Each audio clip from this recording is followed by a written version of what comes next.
వివిధ జిల్లాల నుండి వచ్చినటువంటి డిఐఓస్కు మరియు ప్రిన్సిపాల్ల సంఘం అధ్యక్షులకు, అదేవిధంగా మిగతా సంఘాలకు, పత్రికా విలేకరులకు అందరికీ హృదయపూర్వక నమస్కారాలు.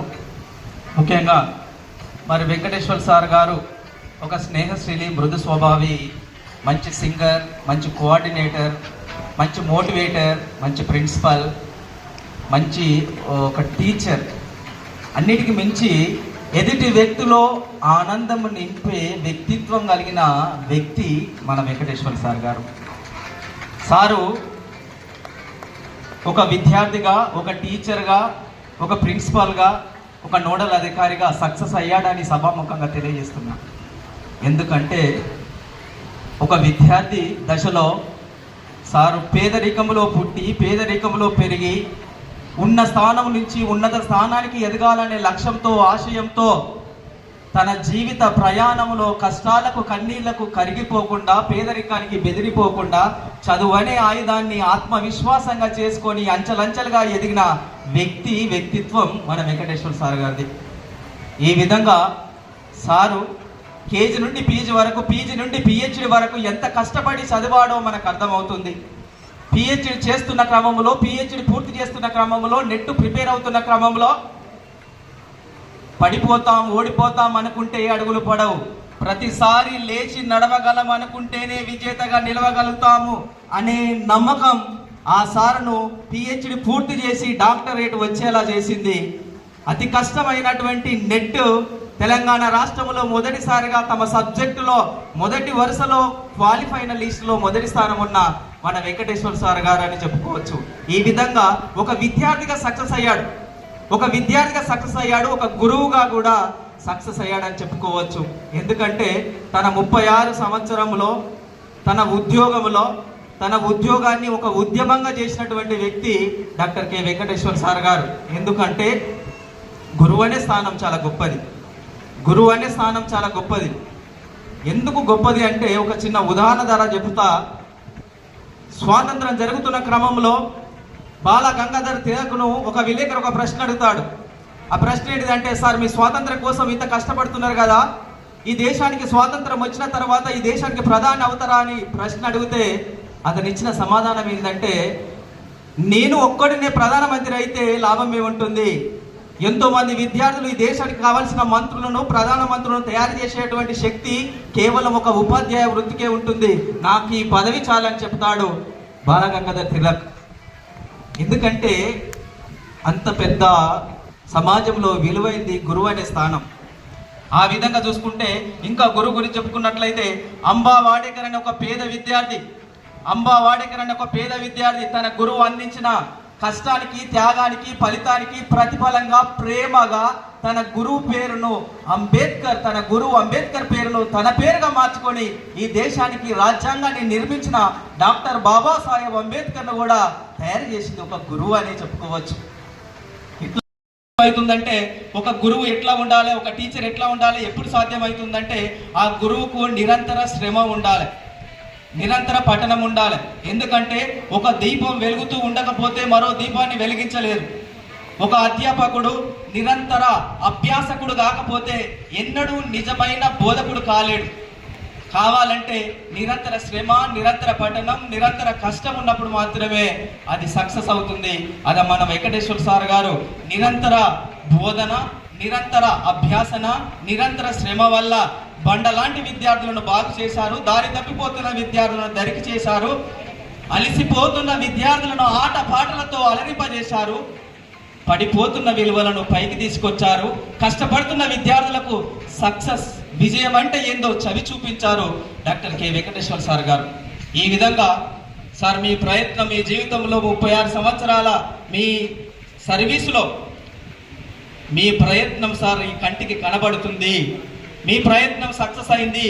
అది కేవలం నిరంతర శ్రమ, నిరంతర బోధన, నిరంతర పఠన వల్ల మాత్రమే సాధ్యమైందని తెలియజేసుకుంటూ, ఈ విధంగా అంటే మీ ప్రయత్నం మా కంటికి కనబడుతుంది సార్. ఎందుకంటే ఈ ఫంక్షన్ హాల్లో కూర్చున్న వాళ్ళు చాలా మంది మీ స్టూడెంట్సే లెక్చరర్గా ఉన్నారు. మీ కష్టం మా కంటికి వినబడుతుంది, మీ ధైర్యం మా చెవుకు వినబడుతుంది. మీ స్నేహం ఇలా వికసిస్తుంది, మీ బంధం బంధుత్వం ఈ ఫంక్షన్ హాల్ నిండా బలపడుతుంది సార్ అని సభాముఖంగా తెలియజేస్తున్నా.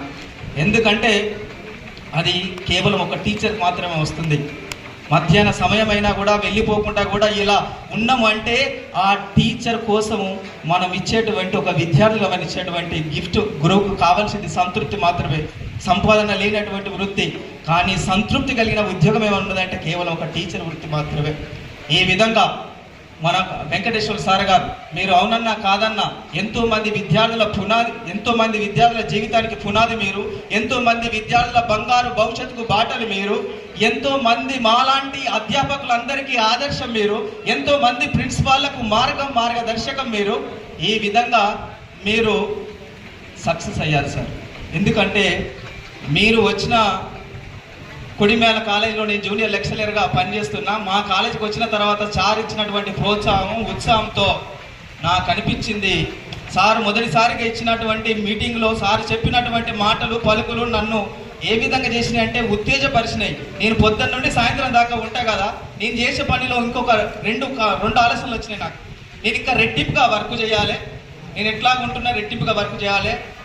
రెండవది చాలా కష్టపడి పని చేయాలి నాకు అనే ఉద్దేశంతో సార్ ఇచ్చిన ప్రోత్సాహం, మా Venu sir in-charge sir Venu sir ఇచ్చిన ప్రోత్సాహంతో నా యొక్క ఐడెంటిఫైని, నా టాలెంట్ని ఐడెంటిఫై నాకు ఒక స్పోర్ట్స్ విభాగాన్ని సృష్టించి మా వేణు సార్ నాకు ఒక పదవి సృష్టించింది అన్న. దానివల్ల నేను ఏమనిపించిందంటే రెండో కారణం, నాకు ఎక్స్ట్రా ఒక గంట పని చేయాలనిపించింది. కాలేజ్ అయిపోయినా కూడా నేను ఇంటికి వెళ్లకుండా ఎక్స్ట్రా ఒక 1 అవర్ పనిచేసి మా కాలేజీలో మా విద్యార్థులను పాడించడం వలన, అంటే వాళ్ళ ఆటలలో క్రికెట్లో రాష్ట్ర స్థాయిలో 3 అమ్మాయిలు రాష్ట్ర స్థాయిలో క్రికెట్లో సెలెక్ట్ అయ్యారు.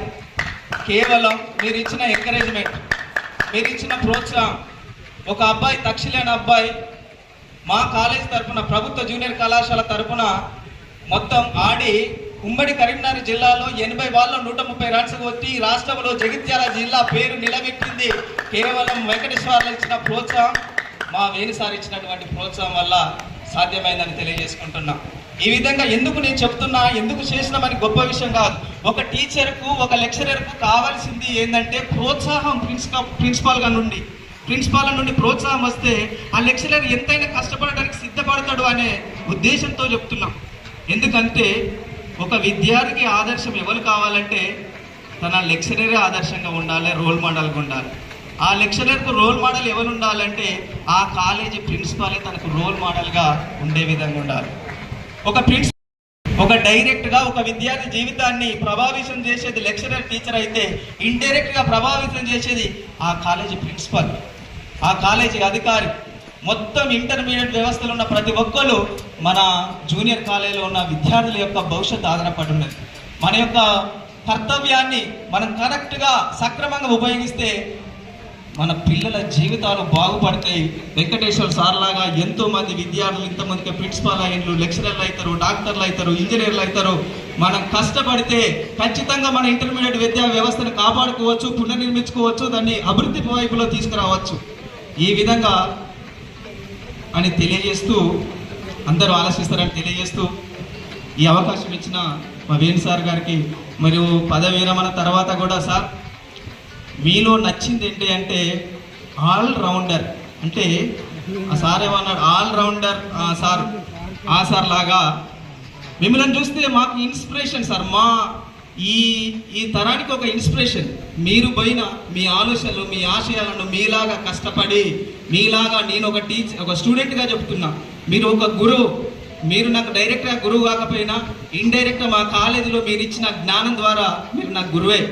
కనుక మీరిచ్చిన ఆశయాలను, మీ లక్ష్యాలను అంతిమ దిశగా కష్టపడి ముందుకు తీసుకెళ్ళి ఒక 100 మంది వెంకటేశ్వరులను తయారు చేసే విధంగా తయారు చేస్తానని తెలియజేసుకుంటూ ఈ అవకాశం ఇచ్చిన మా ప్రిన్సిపల్ సార్ గారికి మరియు ఇక్కడ పెద్దవాళ్ళందరూ అందరికీ కూడా కృతజ్ఞత తెలియజేస్తూ సెలవు తీసుకుంటున్నా. Thank you very much.